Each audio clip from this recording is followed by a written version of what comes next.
Take the next item under City Council, which is Studio Channel Islands Arts Center, funding for the 2017 Arts Alive Festival. Thank you, Madam Mayor. On July 22nd, 2015, the City Council approved a grant of up to $30,000 to SciArt for support of programs that are free and open to the public. Following Council's action, City staff worked with SciArt to develop a list of programs and expenses for that year. And when all the expenses were tallied, it came to $29,650. On November 2nd, 2016, for this current fiscal year, the City Council considered SciArt's 2016-17 funding request, which asked for a $29,750 grant to support the same programs as the previous year.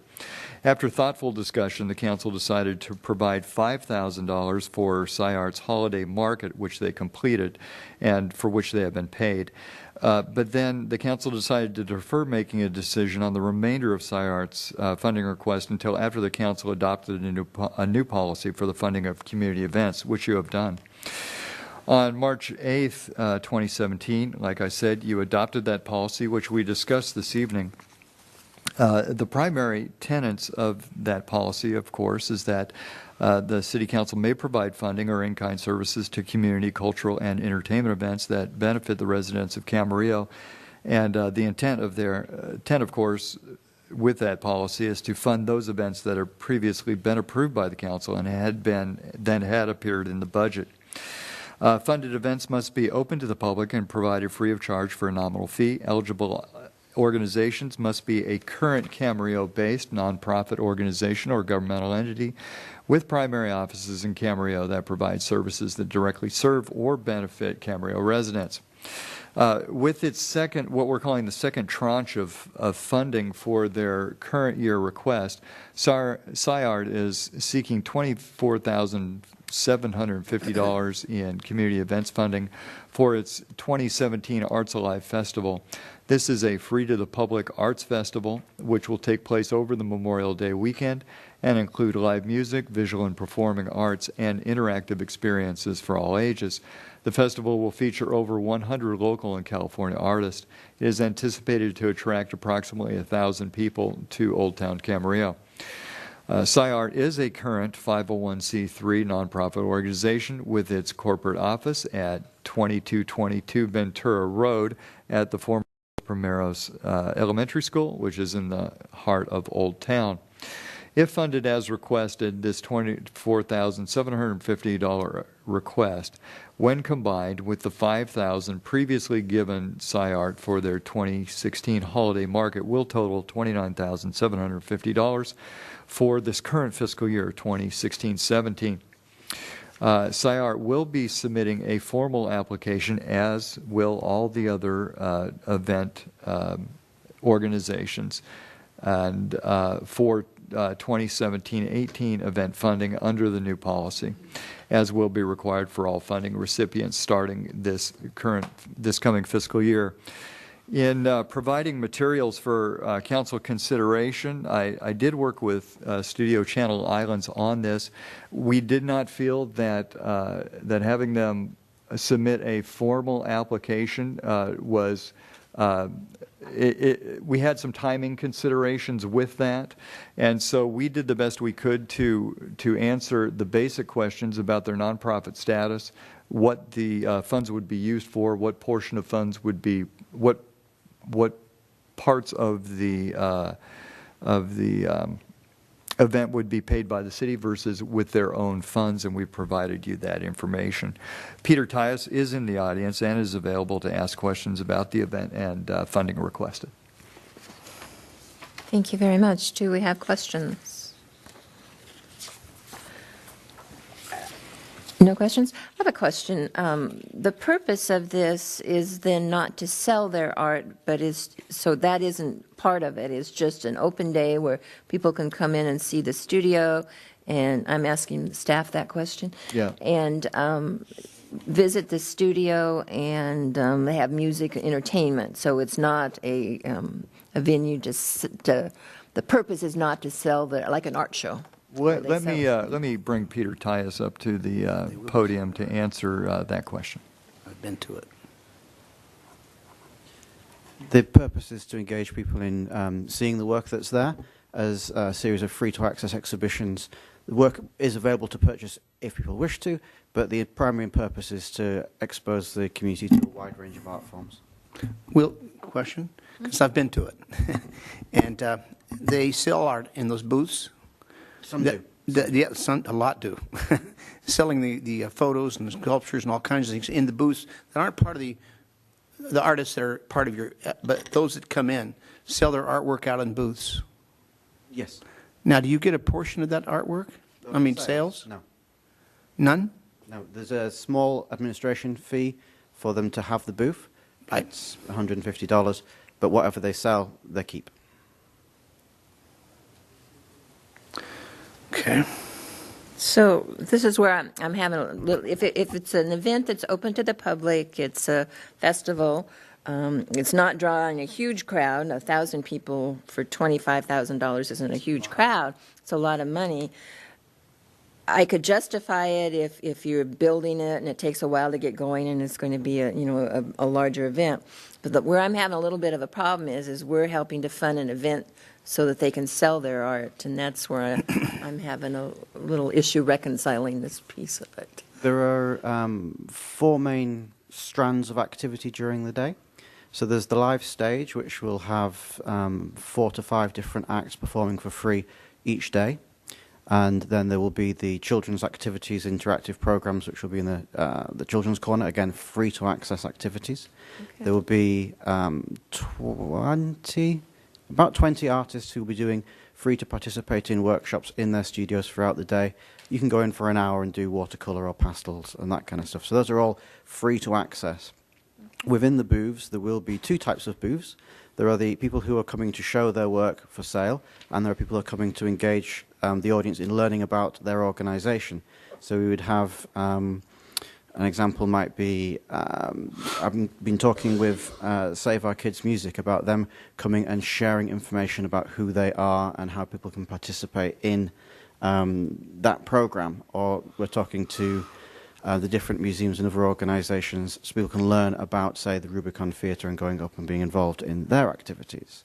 So there are 2 types of things in the booths. There is the stuff that you can look at, which there's under no obligation to purchase. Mm-hmm. And then there is the information about how you can become an active member in our cultural community. Are you, no, sorry. Go ahead. In the end of this, you're going to give us a breakdown of like most of them do. You have to tell us what your budget is and what it's being used for. Have you done that yet with staff? In here. Yeah, Mr. Oh, sorry, I Morgan, that is on large page CC 4C7. Yeah. That breakdown is there for you.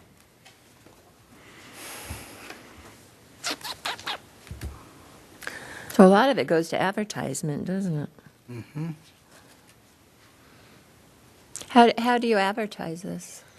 There are paid adverts in newspapers up and down the 101, so from Ventura down to Thousand Oaks. There is an online campaign with digital adverts being put through Facebook and through VC Star run a targeted campaign onto people's websites. There's a radio portion, and then there's a direct, there's printed materials to give out, so flyers. Okay.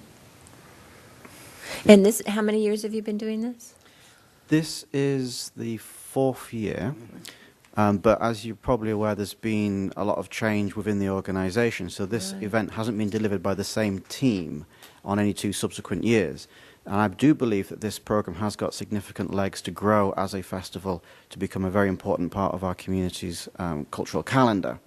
And I have received many letters from people wishing to attend, people who are hoping that the event will happen, Old Town residents who value coming to a festival that they can walk to from their home, and from families that are looking forward to having free activities for their children on that busy weekend. And it's all 3 days? On the 2 days, on the Saturday and the Sunday. So we hope to have 1,000 people coming on each of those 2 days. Okay, so 2,000. Our highest in a single day, I think, was 750 in recent time. I think we might have had 1,000 on our first go out, but that would have been 3 years ago. Okay. Well, I'll come out and watch Any it. comments, but I don't have any questions. Any other questions before we go to comments? Just one, if I can, Mr. China. So in looking at page C7, I've got to get the nomenclature correct. It's in terms of the budget. It looks like for this particular item, the city grant would comprise $24,750 of the amount needed, and the contribution, as it will, which would be, I think, hard dollars plus in-kind from Studio Channel Islands would be $19,982.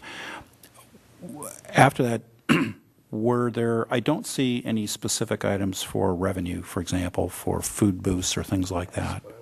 Is there anything, was that, first of all, is there that type of opportunity? And number two, if not, was there a discussion relative to that in terms of fundraising and creating some revenue coming out of the event? So we're hoping to raise around $3,000 from revenue from that exact source. And that money would be spent on delivering activities which are not being funded by the city grant. So we're hoping to raise monies from booth sales and from food vendors, and we'll be spending that money on supporting the educational programs that take place during the days. Just a follow-up question. What types of food vendors are you having come in? Or are we talking about food trucks, or are we talking about other organizations which are having a food booth? We're talking about trucks. We spoke with some vendors to see about how it would work with other restaurateurs on the boulevard coming in and working with us on that day. And for them, there is a lot of risk that we're not quite sure we can convince them of at this stage. So the food trucks is the containable way to provide a service on the day. It's tough now with the health permits and so Yeah. forth that you need to, unless it's something you do all the time, and that's what makes it difficult for other Nonprofits. organizations. And, Right. No, I get that from a Ventura County EHD standpoint. It's hard. It's hard to go through that process. But I'm thinking about this in terms of the growing. I don't want to say pains. The growing effort that it's taking to move this Arts Alive festival forward, and hopefully, in the future, have it become greater. But I'm just thinking out loud about the opportunities for revenue that Studio Channel Islands could achieve for an event like this. And that's really what my question was focused on, as to whether or not. So there's rental of booths, that's one item. And number two, revenue from food trucks if you have folks there, and you would be taking a percentage of that. Is that reflected in the budget on C7? If it is, my bad, I missed it. I think C7 are all expenses, aren't they? Yeah, they No look revenues. like it. So I was asking that. Yeah, and C3 are all expenses too, Madam Mayor. It So doesn't have a. That was the just reason I trying asked to that question. I was just trying to sled my way through it, that's all. I don't have those papers in front of me. Question? I'm sorry. I'm sorry. Are you through? Mr. Tremblay, are you finished? Yes, but hopefully at some point I can hear an answer. Okay. Okay. Mr. Morgan? You talked about entertainment, and you have expenses for entertainment. Have you thought about using some people that are free entertainment that come there to help? I can show you several that would be there to give you music that would be good without paying a whole lot of money out of your pocket. We have a mix of people who are offering their services for free and people that we're paying. The reason why we're paying is because we want to have, each year we want to show something that the audience hasn't seen before. Mm-hmm. So we will mine the local community for acts. And I think we've had the same jazz band playing for the past, since the event began. What we don't want to do is to continually show the same people performing Right. a fairly limited repertoire. So we do want to have them there, but we want to have a mix, and that's why we need to bring in acts from outside of the area who would charge. And we'll also bring more people in as well. Yes. wouldn't you? Absolutely. Okay, any other questions? If not, comments? I have Mrs. Craven? I have a comment. I would like to see this grow. I think it is certainly worth investing in at the beginning, at least, to make sure that I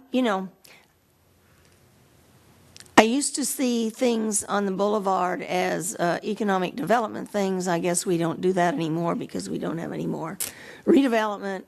But to me, this is bringing people to Boulevard. That's what we had hoped that area, which is pretty much in the center of the Boulevard, would do. It would bring lots of people down, introduce them to the Boulevard, and I'm still hoping this will do that.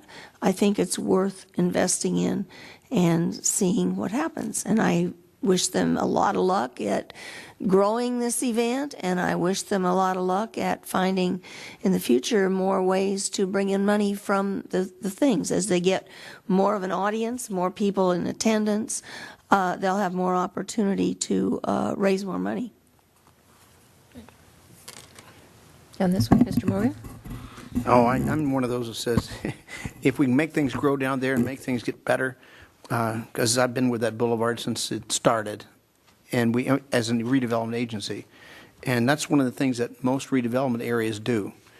They come and invest in these kind of activities to make things grow and also benefit your local entrepreneurs down there in the boulevard. And now we're going to have an ice cream shack, ice cream parlor down there and some other things. It's starting to become a real area to draw. And I think that I'd like to keep supporting you right now until but I would like to see some of the, from next year, some of the revenues and expenditures. Mr. Tremblay? Yeah, I have a couple of thoughts. Thanks, Madam Mayor. First of all, Mr. Tice, thank you for being here. First of all, just a couple of thoughts. In terms of looking at this, the amount of the documentation that the council has in front of it right now is not, because of the timing issue, is not as, I'll just say, robust as it would otherwise be under the new policy that council has adopted. That's correct. And I juxtapose that, it's led to a couple of my questions relative to revenue, but I have to juxtapose that against the fact that the festival is almost upon us. And I really would like to see some further discussion by Studio Channel Islands relative to revenues. We've received some written correspondence which is not in favor of this expenditure, and one of the, aside from a documentation standpoint, one of the comments is an evaluation of whether Studio Channel Islands, quote unquote, needs money from the city. And the way I respond to that is I from my standpoint, I'd like to reframe that conversation, because reframing it, the whole criteria here, and under the policy that the council just passed, the real criteria is whether the event poses or provides a direct benefit to Camarillo residents for a community or cultural event. And as an arts festival, I'm convinced that it does. And I believe that there are the benefits there. I also think the letter writer made mention of concerns about Old Town and shutting out Old Town restaurants and parking issues. I see it differently. I see this as highlighting an exposure for Old Town, and I think it's positive from an economic standpoint, or at least potentially positive from an economic standpoint. There was another comment made about it being a gift of public funds, and as a lawyer, I always prick up my ears relative to that phrase, because I don't believe that that is the case. It's not a gift of public funds legally, because if this council determines that it's for a public purpose, it's not a gift. And Mr. Pierre can always interrupt me if he thinks I've gone astray. I see this as seed money for this festival.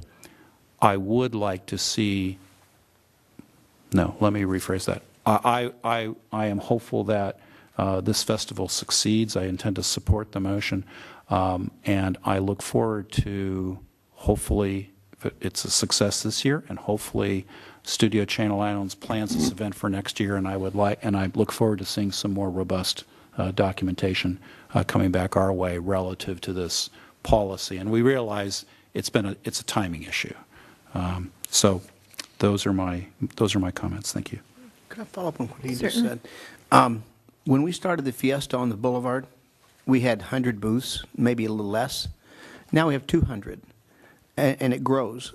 And so one of the things that council, I think, is going to have to watch the future, make sure you're progressing and getting bigger and better.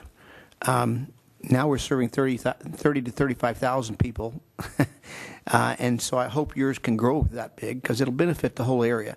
People go to the restaurants locally. Even during the Fiesta, the restaurants are full. They do not want us to disappear because they can get out of the sun, they can eat, and they can talk, and so on. And so the restaurants do our benefit if there's enough people. That's why I hope you keep growing, and I'll be out there to watch and see how things are going. Thanks. Madam Mayor, may I make one more comment? I also appreciate the fact that this is not a situation where the city is expending funds so that artists can go out and sell their wares. This is far broader than that. And Mr. Tyus, I appreciate your explaining that, and I think it's clear relative to the written material, from the written materials that we've been provided in terms of the categories of activities. And if we have a situation where local folks can learn how their children, for example, can benefit from from Save Our Kids Music, and can directly benefit from specifically from that type. But I know there are all kinds of art forms and music as well. That's a good thing, and I think that's worthy of support. Thanks for letting me supplement my comments. Certainly. Well, I would agree that it's as long as it's an event that's open to the public, it's showcasing the art.